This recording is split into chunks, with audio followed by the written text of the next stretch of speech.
Good evening, everyone. Hope that you all had a wonderful weekend. Very excited to see everyone in class tomorrow. This is my response video for EDL 558. And within this video, I'm just going to talk about everyone's personal definition of social justice and give a few more concepts, and that'll be it. So, without further ado, here we go. So, in a nutshell, everyone's definition about social justice basically relates to the book. Everyone agreed that the book had a very solid foundation about social justice, and we basically added upon that social justice does shed a light about diversity among the groups. We also stated that society does have a major impact among the distribution of wealth and job and property among social groups. And Mr. Roberts, he takes it another step further, and he just says social justice is an advocacy for inequality.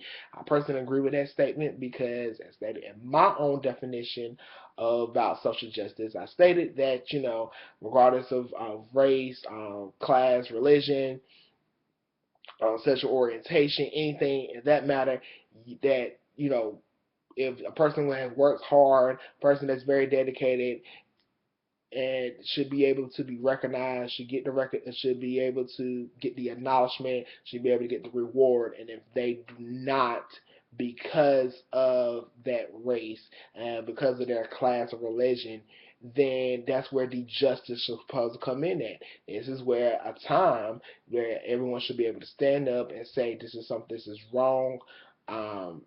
This should not be accepted as a norm within society, and something has to change.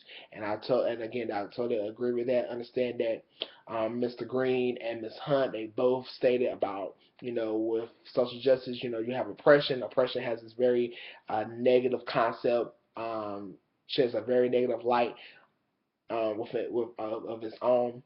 Same thing as what is privilege. Privilege does the exact same thing. But, we also must realize without oppression and privilege, there is no social justice. Um, we will not be talking about this class. We will not be having this class, without oppression or privilege. And both of those play very big roles within the social justice concept. Me relating this further back, sometimes with oppression and privilege is not really our fault in a sense, because some of these things are embedded into us. Some of these stereotypes are embedded into us from the day that we are born.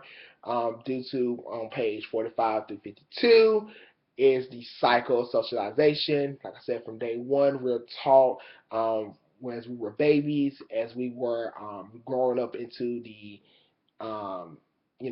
as children, and now into the adult era, we were taught that there are certain things that are normal, certain things that we're supposed to do, what we're not supposed to do, what's right, what's wrong.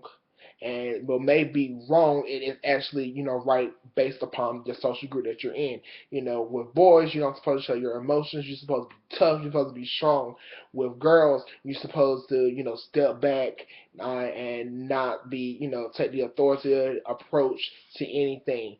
And what race is superior versus who's the minority, and who you should fear rather than who you should be able to help one another with. And until that cycle is broken, things will not change. The book it says like we have to find this. People must find that one thing, we must experience this one incident or event that's going to be able to wake them up and realize that things have to change. Things are out of whack. That needs to be we're going to continue to move backwards rather than move forward. And in a nutshell, at the end, um, I guess you could say my concluding thought about social justice. On page 37, it says that social justice requires not the melting away of differences, but institutions that promote reproduction of and respect for group differences without oppression, meaning that everyone should be able to respect each other regardless of differences. Everyone should be able to accept their differences and move forward. We understand. Everyone understand that I'm black, you're white. I'm a male, you're a female. I'm a Christian. You may be atheist. Something in that sense. We should all be able to respect one another, move forward, keep going, and for a better change. We should be able to respect each other's quality rather than dictate politics. And if we quit focusing on the politics and we focus more on the quality, this world will be in a whole lot of a better shape than what it is now. I thank you so much for your time and for listening to me, and see you all tomorrow in class.